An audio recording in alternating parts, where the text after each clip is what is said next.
Voilà, mesdames, messieurs, nous sommes en direct sur la page Facebook Défi Autonomie. C'est la 11e édition.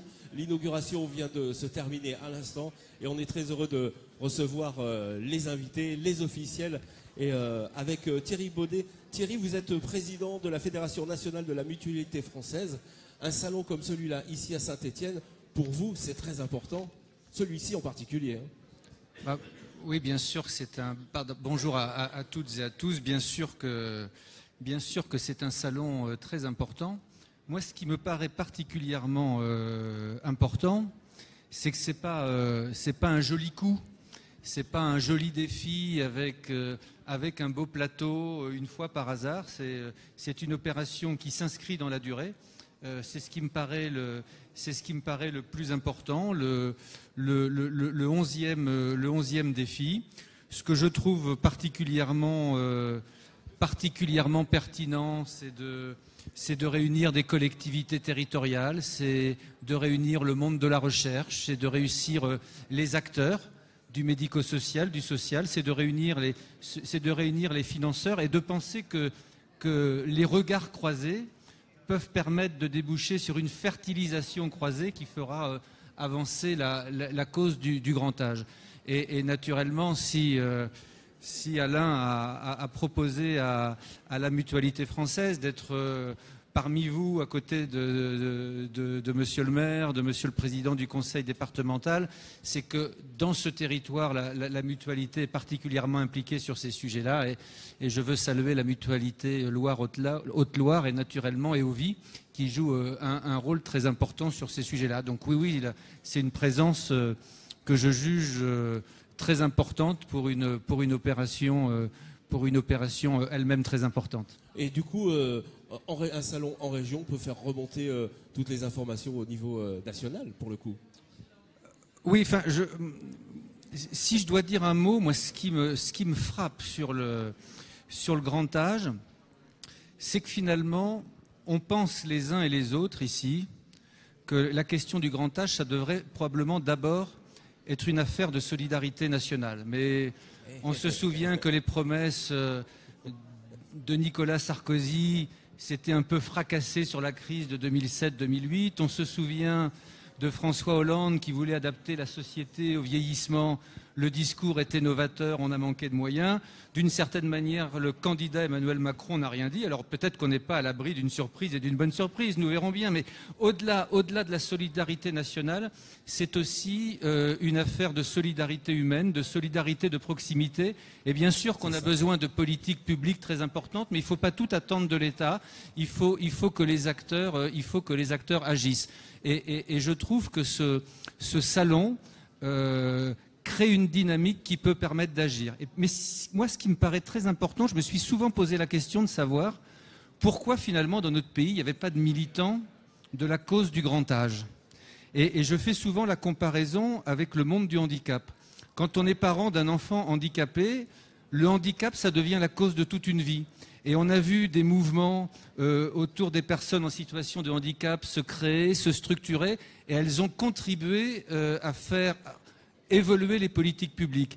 Il n'en va pas de même pour le grand âge, probablement parce que la question du grand âge, d'une certaine manière, elle renvoie chacun à ses propres inquiétudes, à ses propres angoisses, à sa propre finitude, et que peut-être finalement, quand on est confronté au grand âge, à la perte de dépendance d'un proche, naturellement on l'accompagne, et puis une fois que la douleur est passée, on aspire à passer à autre chose. Donc moi je crois vraiment qu'on a besoin de beaucoup d'acteurs.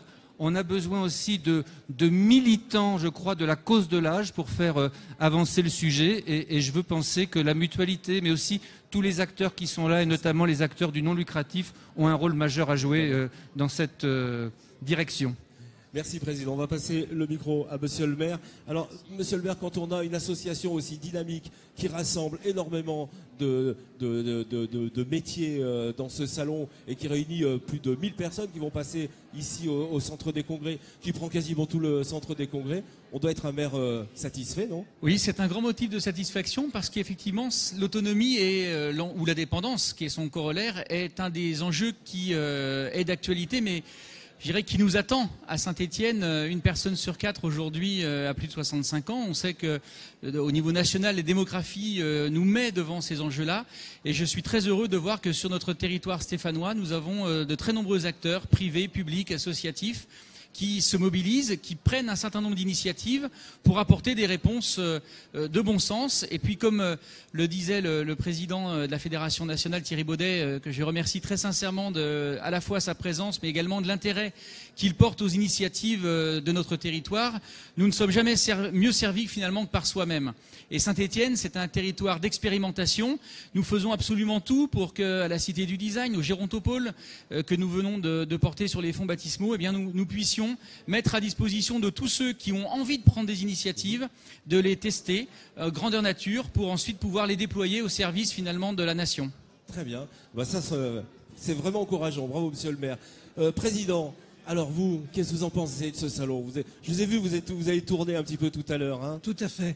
Eh bien, moi, ce que je veux dire, c'est que si Défi Autonomie n'existait pas, il faudrait l'inventer. Alors, heureusement, Alain Poulet et son équipe l'ont fait il y a 11 ans déjà, puisqu'on est à la 11e édition, mais on espère que ça va continuer pendant longtemps. Moi, ce salon, c'est véritablement une source d'optimisme. Je le dis, parce que quand je vois les trésors d'intelligence, la solidarité qui est mise en œuvre, les actions qui sont prises, les expérimentations qui sont faites, quand on voit qu'on arrive à associer l'école des mines, quand on voit qu'on associe tous les acteurs qui sont au service du grand âge, eh bien on se dit qu'on peut avoir des solutions. Parce que, on le sait très bien, on n'a pas pris le problème à sa mesure. On le voit, c'est dommage, mais c'est comme ça. Et je pense très sincèrement qu'on n'en a peut-être pas tout à fait les moyens. Et que pour ça, il faut véritablement que chacun se dise qu'il doit être acteur dans son quotidien, dans son environnement immédiat. Et c'est ce qui est important. Vous savez, aujourd'hui, le département, eh bien, c'est celui qui accompagne l'homme, le ligérien, hein, pour le département de la Loire, dans tous ses âges, avant la naissance jusqu'à la fin.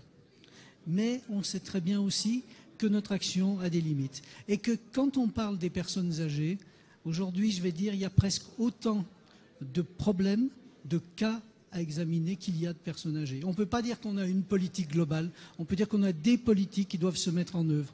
Et que ça s'appelle effectivement, avec toute la technologie qu'on a en place, tout ce qui est là pour nous aider, mais il faut qu'on n'oublie jamais de remettre l'homme au centre de nos préoccupations. Enfin, quand je dis l'homme, c'est l'homme ou la femme, hein, bien évidemment, mais qu'on soit effectivement tout à fait proche de leurs préoccupations et de les écouter.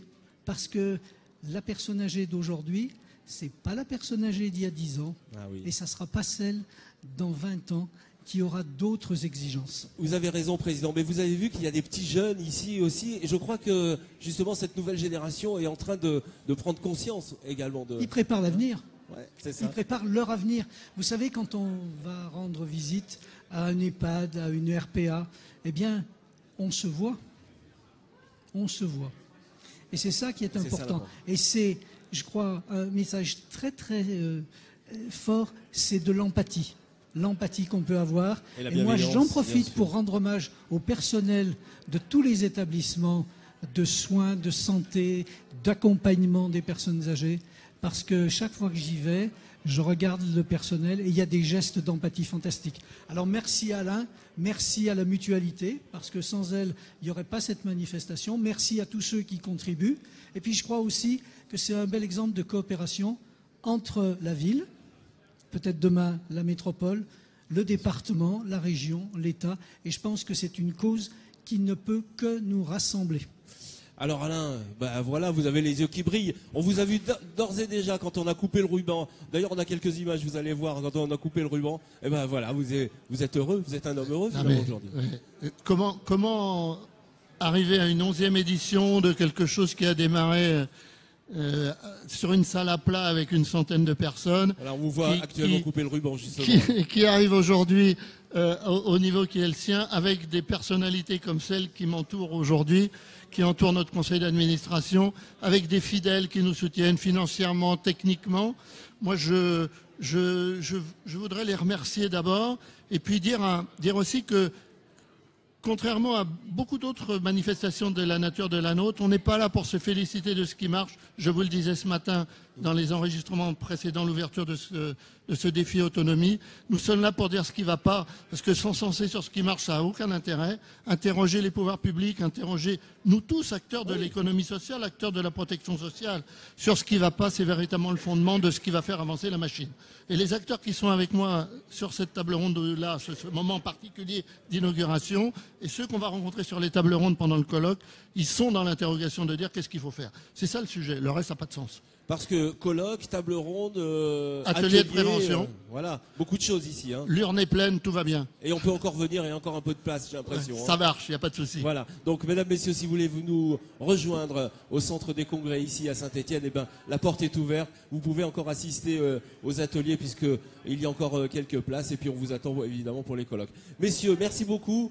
On va se donner rendez-vous dans quelques instants pour d'autres directs. Merci beaucoup.